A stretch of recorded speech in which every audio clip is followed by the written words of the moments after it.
إن الحمد لله نحمده ونستعينه ونستغفره ونعوذ بالله من شرور أنفسنا ومن سيئات أعمالنا من يهده الله فلا مضل له ومن يضلل فلا هادي له وأشهد أن لا إله إلا الله وحده لا شريك له وأشهد أن محمدا عبده ورسوله يا أيها الذين آمنوا اتقوا الله حق تقاته ولا تموتن إلا وأنتم مسلمون يا أيها الناس اتقوا ربكم الذي خلقكم من نفس واحدة وخلق منها زوجها وبث منهما رجالا كثيرا ونساء واتقوا الله الذي تساءلون به والأرحام إن الله كان عليكم رقيبا يا أيها الذين آمنوا اتقوا الله وقولوا قولا سديدا يصلح لكم أعمالكم ويغفر لكم ذنوبكم ومن يطع الله ورسوله فقد فاز فوزا عظيما أما بعد وإن خير الكلام كلام الله وخير الهدي هدي محمد صلى الله عليه وسلم وإن شر الأمور محدثاتها وكل محدثة بدعة وكل بدعة ضلالة وكل ضلالة في النار أما بعد. Donc aujourd'hui on commence le cours numéro 4 dans l'explication des fondements et du minhaj de la da'wa as-salafiyya. Et donc on a expliqué au dernier cours que le cheikh il expliquait dans le point numéro 9 الدعوة السلفية وسط بين الغلو والجفاء وبين الإفراط والتفريط, que la da'wa salafiyya elle est dans le juste milieu entre les extrêmes, entre les gens qui exagèrent et les gens qui font preuve de laxisme, les gens qui veulent dépasser la limite en exagérant et les gens qui veulent faire preuve d'exagération dans le sens qu'ils veulent faire preuve de laxisme et enlever ou retirer des choses qui font partie de l'islam. Donc ça c'est les deux extrêmes. Et quand on dit d'être dans le juste milieu, ça ne veut pas dire, comme certains essaient de le faire comprendre, que les gens qui sont sur la voie d'Ahl Sunnah sont toujours dans la neutralité, comme certains essaient de le faire comprendre, c'est-à-dire toujours entre les groupes, dans le sens que tu acceptes tout le monde. Il y en a qui disent ça. On n'est pas contre personne, on accepte tout le monde. Comme certains, par exemple, qui acceptent tous les groupes d'égarement et toutes les bid'ah. Vous allez voir, par exemple, certains hizbiyin, certains groupes de bid'ah, chez les ikhwan et d'autres, ils te disent, ouais, nous on accepte les soufis, on accepte les asha'ira, on accepte les maturidiyya, on accepte les khawarij, on accepte les takfiriyin, on accepte les djihadiyin, on accepte les soufiyin, on accepte tous les groupes. Et on est contre personne. Et ils disent, on est d'accord avec tous les groupes qui travaillent pour le bien et qui travaillent pour l'islam. Donc nous, qu'est-ce qu'on dit? On dit non, c'est pas ça que ça veut dire al-wasatiyya. Al-wasatiyya, ça veut dire d'être sur la vérité et d'être sur les preuves du Coran et de la Sunna selon la compréhension des salaf salih. C'est ça que ça signifie. Donc c'est pas juste d'être neutre, mais c'est d'être dans le juste milieu sur la vérité par rapport aux extrêmes. Et on a mentionné parmi les groupes et les sectes qui ont dévié et qui se sont écartés du juste milieu, parmi ces groupes-là, on a mentionné au dernier cours les Shia, et parmi les Shia, on a expliqué il y a plusieurs sectes, que ce soit les Rafida, que ce soit les Shia Zaydiyya, ou bien les Ismailiyya, ou bien d'autres groupes parmi les groupes des Shia. Et également, on a parlé des Khawarij. Et les Khawarij, eux aussi, sont divisés en plusieurs sectes. Ceux qui veulent savoir les détails de ça, bien entendu, il y a des livres qui ont été écrits par les ulama qui détaillent et qui expliquent les questions des sectes. Comme par exemple Al-Milal wa Nihal de l'imam Al-Shahristani, et également l'imam Abul Hassan Al-Ash'ari, il a un livre qui s'appelle Maqalat al-Islamiyyin. Dans ce livre-là, il résume et il parle des différentes sectes aussi. Il y a aussi le livre de l'imam al-Baghdadi qui s'appelle Al-Farq Bayn al-Firaq. Al-Farq Bayn al-Firaq, qui parle de ces différentes sectes aussi et qui explique c'est quoi leur position, c'est quoi leur bid'a, c'est quoi leur parole. Donc, il y a, comme on a dit, la bid'a des Khawarij, on a parlé de la bid'a des Jahmiyya et des Mu'tazila et des Asha'ira et des Maturidiyya, au sujet des noms et des attributs d'Allah subhanahu wa ta'ala. On a mentionné les Jabriyya et les Qadariyya, les Qadariyya qui exagèrent dans la négation du Qadar, et les Jabriyya qui exagèrent dans la négation, dans l'affirmation du Qadar, parce que les Jabriyya, ils nient que le serviteur a une volonté et une capacité. Donc on a parlé de ces groupes-là. On a parlé des Murji'a, les gens qui disent que les actions qu'on fait ne font pas partie de la foi et que tout le monde sont équivalents dans la foi, qu'il n'y a pas de différence d'une personne à une autre, tous les croyants sont équivalents et égaux dans la foi, ou bien qui disent que la foi en une seule personne, elle n'augmente pas, elle ne diminue pas, elle est toujours stable. Donc ça c'est la bid'a de ceux qu'on appelle les Murji'a. Puis donc on a parlé de ces groupes-là, qui sont les groupes les plus connus, les plus disons les plus grandes bid'a qui existent. Puis à notre époque, bon, il y a d'autres manahij qui sont apparus, qui sont plus modernes, contemporains, mais qui réunissent plusieurs d'entre ces bid'a-là. Donc, comme le cheikh l'a expliqué, les gens de Ahl Sunnah et de la Salafi sont dans le juste milieu par rapport à ces différentes sectes et par rapport à ces différents groupes. Une chose qui est importante également aussi de comprendre, c'est que ça a été expliqué en détail dans l'introduction de l'Aqidatul Wasitiyya, dans les cours qu'on a fait sur l'Aqidatul Wasitiyya. Donc si quelqu'un veut retourner dans les premiers cours de l'Aqidatul Wasitiyya, il va trouver les détails au sujet de cette explication-là, de qu'est-ce qu'on a parlé au dernier cours. Donc là on va rentrer dans le point numéro 10. Le cheikh il explique, il dit Ashiran al-manhaj al-salafi fi al-talaqqi mustamaddun min al-kitab was-sunnah wal-ijma' wal-ijma' mabniyun ala al-kitab was-sunnah was-salafiyun la yastaghnun 'an al-ulama' fi al-talaqqi ولا يستقلون بأنفسهم لفهم النصوص وينضبطون بفهم السلف الصالح. Donc le cheikh il explique comme 10e point que le manhaj salafi, dans la manière d'acquérir et d'apprendre la science, elle se réfère toujours au Coran et à la Sunna et à l'ijma', c'est-à-dire au consensus des salafs. Au consensus des salafs, et l'ijma' ça fait partie des fondements de la charia de l'islam. L'ijma' ça fait partie des fondements de la charia de l'islam avec le Coran après le Coran et la Sunna. Il y a l'ijma'. Après il y a le qiyas, mais le qiyas c'est pas au même degré, bien entendu, puisque ça vient en 4e position après les preuves du Coran et de la Sunna et de l'ijma'. Ok.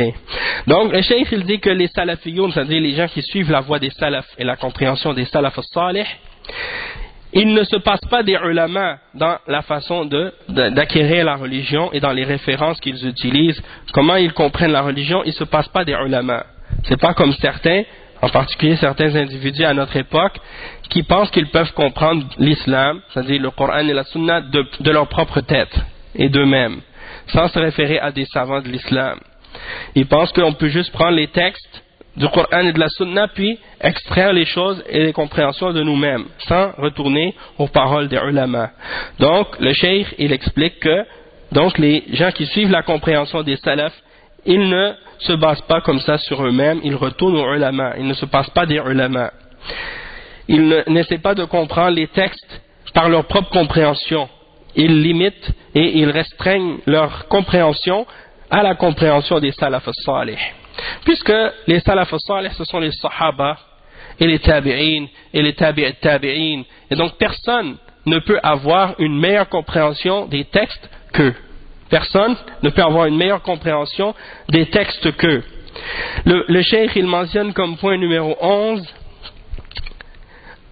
الدعوة السلفية تمتاز بالوضوح والبساطة والعلنية. قال الشاطبي في الموافقات هذه الشريعة أمية لأن أهلها كذلك فهو أجرى على اعتبار المصالح ويدل على ذلك قوله تعالى هو الذي بعث في الأميين رسولا منهم انتهى كلامه. فالدعوة السلفية تخاطب كل الناس الصغير والكبير والمرأة العجوز والشيخ الكبير بعيدة عن التعقيدات الكلامية والمصطلحات الفلسفية وبعيدة عن الأسرار الحزبية. Donc le cheikh explique en fait que comme 11e point, parmi les particularités de la da'wa salafiyya, il y a le fait que c'est une da'wa qui est claire et qui est simple et qui est ouverte. C'est pas une da'wa qui est compliquée, limitée à des individus initiés ou bien qui est limitée à des gens qui sont très très élevés dans leur niveau de compréhension et d'étude. Hein? Comme contrairement à certains groupes ou à certaines sectes qui ont un vocabulaire ou qui ont des terminologies tellement compliquées que personne peut les comprendre, excepté ceux qui sont initiés et qui ont appris leur terminologie et leur philosophie. Donc le cheikh il mentionne les paroles de l'imam al-Shatibi dans son livre Al-Muwafaqat. Il explique que cette sharia elle est ummiya, hein, comme Allah subhanahu wa ta'ala il mentionne dans le verset dans surat Al-Jumu'ah, si je ne me trompe pas, ou bien dans surat Al-Jumu'ah, Allah subhanahu wa ta'ala il dit c'est lui qui a fait venir parmi les ummiyin, c'est-à-dire ceux qui n'avaient pas reçu de livre auparavant, un messager de parmi eux. Ok, donc al-ummiyin, si tu traduis, ça veut dire ceux qui n'ont pas reçu de livre. C'est-à-dire ça ne fait pas partie de leur tradition d'écrire. Parce que les Arabes, ça ne faisait pas partie de leur tradition avant l'islam d'écrire. C'était une tradition orale qu'ils suivaient. Et donc ils transmettaient tout leur savoir et leur connaissance par la parole et par la poésie ou bien par des moyens de ce genre. C'était pas une tradition écrite. Et la charia, elle est pareille. C'est une tradition orale.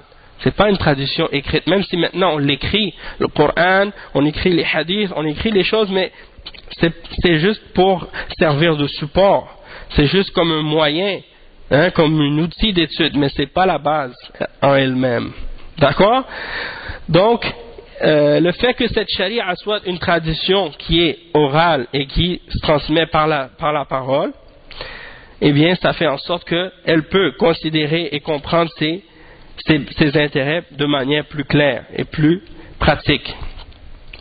Et donc, après avoir cité les paroles donc, de l'imam al-Shatibi à ce sujet-là, il dit que la da'wa salafiyya, elle s'adresse donc à tout le monde, à toutes les catégories de personnes, que ce soit les petits ou les grands, les vieilles dames et les personnes âgées, tous sont capables de comprendre le discours de cette da'wa, puisqu'il est simple. C'est pas quelque chose de mystique, hein, comme les paroles des soufiyines qui parlent avec des symboles ou avec des termes de mysticisme que personne ne peut connaître, sauf ceux qui ont été initiés à leur mystère, ou bien les groupes de hizbiyin qui parlent avec des codes, ou bien qui disent des choses qui sont seulement qui s'adressent uniquement à des personnes bien spécifiques et que le reste des musulmans ne peuvent pas comprendre. Non, l'islam il est simple et la religion de l'islam elle est simple et claire. Ensuite le cheikh il dit donc il n'y a pas de terminologie compliquée et philosophique et de terminologie de kalam, de ilm al-kalam dans notre religion, dans la da'wa salafiyya, comme par exemple les gens de kalam comme les jahmiya, les mu'tazila, et les asha'ira et les maturidiyya. Et n'importe qui va prendre un livre de aqida écrit par des asha'ira ou des maturidiyya, quand il va lire ça, il va voir que c'est des paroles, ça sonne comme du charabia. Parce qu'il n'y a rien de clair là-dedans. Il n'y a rien de clair, c'est des paroles de philosophie. Hein, et tu vas lire du début à la fin des pages et des pages de kalam. Faqat. C'est juste du kalam. Hein, et il n'y a pas de... Bon, ils citent presque pas de texte du Coran ou de la Sunna dans leurs livres. Tu vas avoir des livres de Aqida, des Asha'ira épais comme ça, comme celui-là. Et tu vas voir, c'est comme ça qu'il parle, et il parle, et il parle, et il parle, et il cite presque pas de adilla, du Coran et de la Sunna, parce qu'il se base juste sur la logique des Grecs, et la philosophie, et des choses de ce genre. Tu vas regarder par exemple le sharh de Jawharat al-Tawhid, par exemple, un des livres qu'ils utilisent pour enseigner leur aqidah, et tu vas voir, à peine ils citent des versets, à peine ils citent des hadiths. Tout c'est de la philosophie. Tu vas lire, par exemple, le sharh de Ad-Dasuqi de al-Barahin, un des livres de la aqidah ash'ariya qu'ils utilisent et qu'ils étudient dans leurs universités, et tu vois la même chose. Kalam, kalam, kalam. Hein? Donc, la da'wa salafiyya, elle est simple. Et si quelqu'un veut comparer la différence entre les livres de aqidah des gens qui retournent à la compréhension des salafs et les livres des gens de bid'a comme les gens de kalam, comme les asha'ira et les maturidiyya, il a juste à retourner aux livres des ulama d'Ahl Sunnah qui clarifient la aqidah de l'islam, comme le livre de Cheikh al-Islam Ibn Taymiyyah, Al-Aqidatul Wasitiyya. Hein? Et il retourne à ce livre, il ne va trouver que des versets et des hadiths. Hein, au sujet des noms et des attributs d'Allah, et au sujet de la foi, et au sujet du qadar, que des ahadiths et des ayats. Il a juste à retourner par exemple au livre de Kitab al-Tawhid de l'imam Muhammad ibn Abdul Wahhab. Il va lire ce livre, Kitab al-Tawhid, il va trouver que des versets et des hadiths, du début à la fin. Pas de philosophie, pas de kalam, rien de... Hein? Cette religion-là, elle est prise directement de la source, c'est-à-dire des textes. C'est ça la da'wa salafiyya. C'est ça la différence entre cette da'wa et les groupes et les tendances et les idéologies et les pensées des autres sectes qui ont dévié justement de cette compréhension bénie de l'islam. Ensuite, الثاني عشر السلفية كاملة لا تتقسم. C'est-à-dire que le point numéro 12, c'est que la salafiyya, elle est un tout. Elle se divise pas. Ok?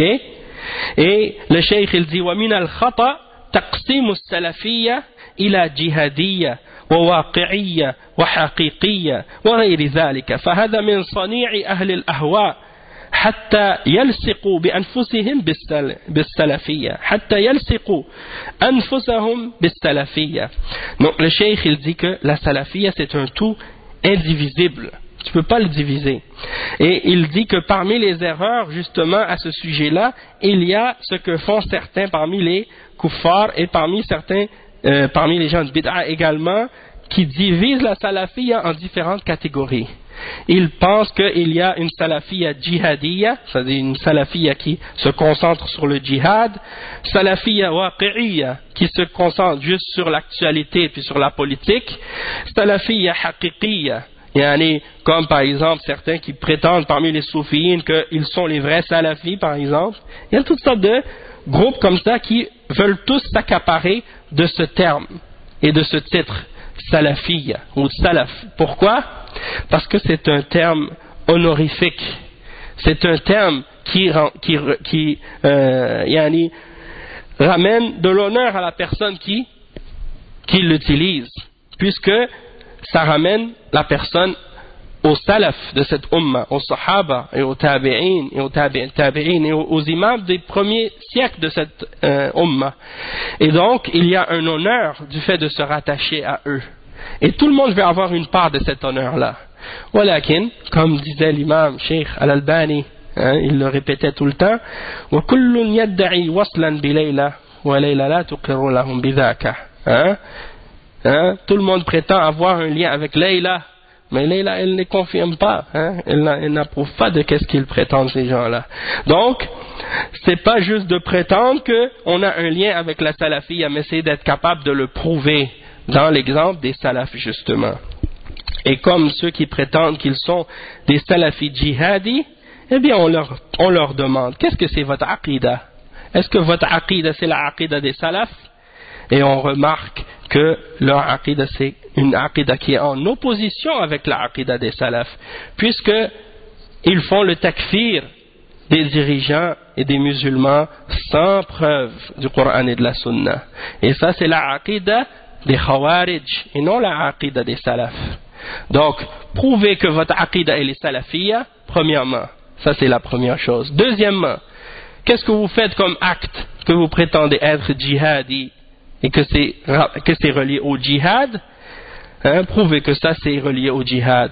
Lorsque vous faites, par exemple, ou lorsqu'ils font des actes de terrorisme et qu'ils détruisent les bâtiments et les constructions et qu'ils tuent les femmes, les enfants et les vieillards au nom de l'islam et qu'ils prétendent que ça c'est le djihad, et qu'ils font le djihad sans les conditions, c'est-à-dire sans la capacité, sans les moyens nécessaires, minimum, et sans la permission des dirigeants musulmans et sans armée, juste avec des attaques de combat suicide ou des commandos ou des groupes armés sans avoir une autorité ou une armée officielle derrière eux. Donc ça veut dire que ce ne sont pas des gens qui font le djihad, donc ils ne sont ni salafis ni djihadis. Et la même chose pour les autres qui se basent sur les autres compréhensions qui prétendent avoir un lien avec les salafs. Si on les passe à travers le filtre du Coran et de la Sunna, on voit que à la fin il n'en ressort aucun rapport et aucun lien avec la compréhension des salafs et avec non plus aucun lien non plus avec les ulama de cette umma qui se sont toujours accrochés à la compréhension du Coran et de la Sunna et des salaf as-salih depuis l'époque des Sahaba jusqu'à aujourd'hui. Donc, c'est pas suffisant juste de se donner le titre, mais c'est de faire la distinction entre les deux. Et aussi, un autre point aussi par rapport à ce point-là, juste avant de passer à un autre point, c'est que, comme on a expliqué précédemment, quand on dit salafi, c'est un synonyme de sunni. Quand on dit salafi, c'est un synonyme de sunni. Mais étant donné que beaucoup de musulmans ont pas compris qu'est-ce que c'est d'être un sunni, alors ils s'imaginent que on peut être sunni et bid'i en même temps. Ils pensent qu'on peut être sur la sunna et sur la bid'a en même temps. Et ça c'est une mauvaise compréhension, une contradiction. Parce qu'il y en a plein parmi les gens de bid'a aujourd'hui qui prétendent faire partie de Ahlus Sunnah. Par exemple, tu trouves des soufiyines, tu trouves des asha'ira, ils te disent nous on fait partie de Ahlus Sunnah wal Jama'a. Tu vas trouver des khawarij qui vont te dire nous on fait partie de Ahlus Sunnah wal Jama'a. Tu vas trouver des gens par exemple de différents groupes qui vont prétendre qu'ils font partie de Ahlus Sunnah wal Jama'a. Pourtant ils font des bid'ah. Par exemple les soufiyines, ils contredisent la Sunna et ils font plein de bid'ah, plein d'innovations.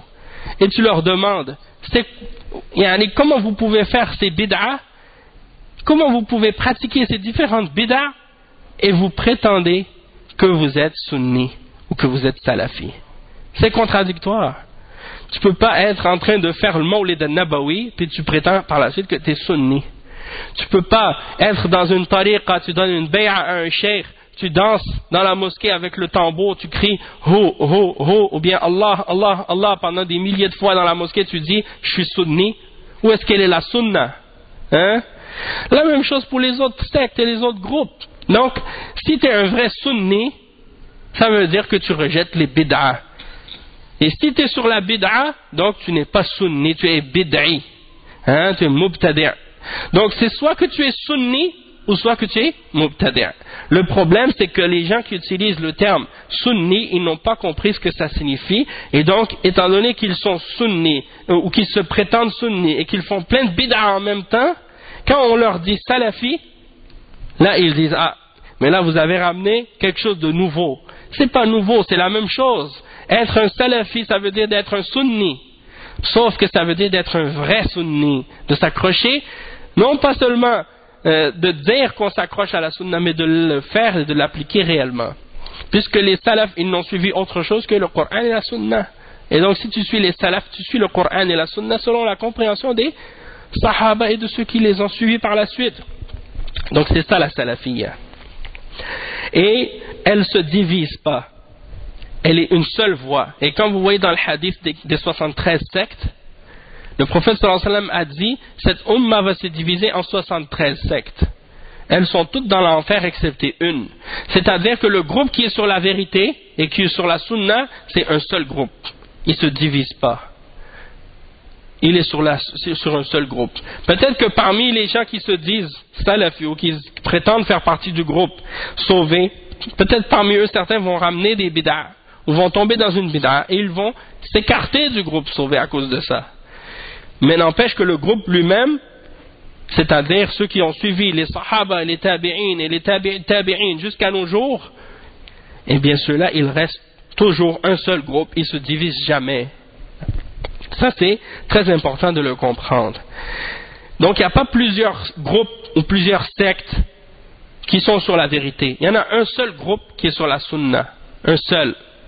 Tous ceux qui ne sont pas dans ce groupe-là, ils sont dans l'égarement, ils sont dans la bid'a ou dans l'égarement, ça c'est certain. Le cheikh il dit comme point numéro 13, parce que c'est au numéro 13 qu'on est rendu, manahij ad-da'wa ila Allah tawqifiyya. Manahij ad-da'wa ila Allah tawqifiyya. Ça veut dire quoi? Manahij ad-da'wa tawqifiyya. Ça veut dire que les méthodologies de da'wa, lorsqu'on invite les hommes à Allah, cette méthodologie-là qu'on suit dans la da'wa, c'est basé sur les textes du Coran et de la Sunna, et on doit se limiter aux preuves des textes du Coran et de la Sunna pour les comprendre. Et justement à ce sujet-là, le Cheikh Al-Fawzan il a répondu à une question qu'on lui a posée sur la question des manahij de da'wa. Il dit, Cheikh Al-Fawzan dit, قال الشيخ الفوزان Cheikh Salih Al-Fawzan حفظه الله مناهج الدعوة توقيفية بينها بينها الكتاب والسنة وسيرة الرسول صلى الله عليه وسلم لا نتحدث أو لا نحدث فيه أو لا نحدث فيه شيئا من عند أنفسنا وهي موجودة في كتاب الله وفي سنة رسول الله صلى الله عليه وسلم وإذا أحدثنا ضعنا وضيعنا قال عليه الصلاة والسلام من أحدث في أمرنا هذا ما ليس منه فهو رد. Donc le cheikh il dit, le cheikh Salih Al-Fawzan il dit que les méthodologies de da'wa dans la façon d'appeler et d'inviter à l'islam, elles sont tawqifiyya, c'est-à-dire qu'on doit s'arrêter au texte à leur sujet, au texte du Coran et de la Sunna, parce que c'est manahij, la façon dont on doit faire la da'wa, c'est tawqifi, ça veut dire on doit s'arrêter au texte du Coran et de la Sunna. Ça a été clarifié et expliqué, comment on doit faire la da'wa, ça a été clarifié et expliqué par le Coran, par la Sunna et par l'exemple de la vie du prophète sallallahu alayhi wa sallam. La nuhdithu fihi shay'an min 'indi anfusina. C'est-à-dire on ne doit rien inventer de ces choses-là de par nous-mêmes. Il ne faut pas inventer dans ces méthodologies-là. Wa alaykum salam wa rahmatullahi wa barakatuh. Et elles sont présentes dans le livre d'Allah et dans la sunna du messager sallallahu alayhi wa sallam. Et si on invente quelque chose de nous-mêmes dans ces affaires-là, alors on se perd. On se perd et on perd les autres également. Et le cheikh il dit que le prophète sallallahu alayhi wa sallam a dit, celui qui invente dans notre religion ce qui n'en fait pas partie, ce sera rejeté de lui. On ne va pas l'accepter. Et ça c'est rapporté par l'imam al-Bukhari dans son Sahih. Donc ça c'est à propos de ce point-là. Maintenant, on passe à un autre point, le point numéro 14, dans les principes et les fondements de la da'wa salafiyya. Il y a la compréhension d'un point important, al-ikhtilaf. Al-ikhtilaf naw'an. Al-ikhtilaf naw'an, c'est-à-dire il y a des divergences et elles sont de deux catégories différentes, les divergences. Ikhtilaf al-tanawwu' wa ikhtilaf al-tadad. Naam. Donc on continue, le cheikh il explique qu'il y a deux catégories de divergence. اختلاف التنوع وضابطه أن يكون كل واحد من القولين أو الفعلين حقا مشروعا كما في القراءات وكل واحد من المختلفين مصيب بلا تردد. Donc le cheikh explique que la première catégorie de divergence qu'on appelle اختلاف تنوع. اختلاف تنوع, ça veut dire quand il y a différentes façons de faire la même chose. c'est une divergence, mais une divergence de façon de faire qui sont légiférées parce qu'il y a des preuves à leur sujet dans les textes. Comme par exemple les différences de récitation.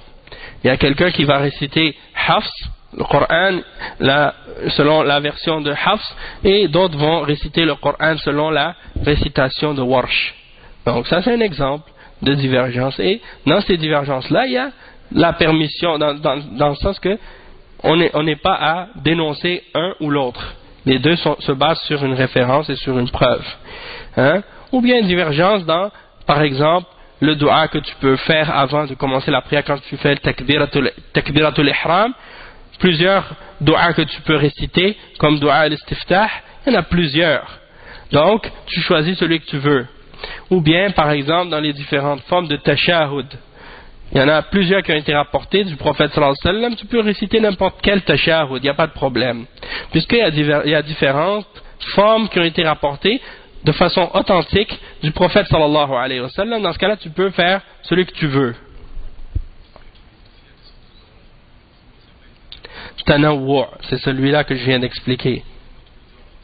Tanawwu', c'est des divergences qui sont dues à la variation, des divergences dues à la variation des façons de faire. Et la deuxième, alaykoum salam wa rahmatullah, et la deuxième catégorie de divergence, c'est celle qu'on appelle ikhtilaf al-tadad. Ikhtilaf al-tadad, وهو القولان المتنافيان في المسائل العلمية أو العملية عند الجمهور الذين يقولون المصيب واحد. Donc, ça, ikhtilaf al-tadad, c'est quand il y a une divergence, mais une divergence qui implique une contradiction et une opposition entre deux choses. Et dans ce cas-là, c'est lorsque deux positions s'opposent et se nient l'une l'autre dans des questions qui ont rapport avec soit dans la connaissance, comme les questions d'aqida ou des choses de ce genre, ou bien dans les questions qui ont rapport avec les applications et les pratiques de l'islam. Donc quand deux choses sont rapportées puis qu'elles sont contradictoires l'une l'autre, ça on appelle ça ikhtilaf al-tadad. Et ça c'est pas permis. Et ça c'est pas permis selon la majorité des ulama qui disent que al-musib wahid, c'est-à-dire celui qui arrive à la vérité, c'est une seule personne d'entre ceux qui divergent. Pourquoi? Parce que deux choses contradictoires ne peuvent être vraies en même temps. Quelque chose ne peut pas être halal et haram en même temps. Hein? Quelque chose ne peut pas être tahir et najis en même temps. Si un savant a dit ça c'est tahir et l'autre a dit ça c'est najis, il faut qu'il y en a un des deux qui a raison et l'autre qui a tort. Et c'est pour ça que le prophète sallallahu alayhi wa sallam il a dit dans un hadith إذا اجتهد الحاكم فأصاب فله أجران وإذا أخطأ فله أجر واحد.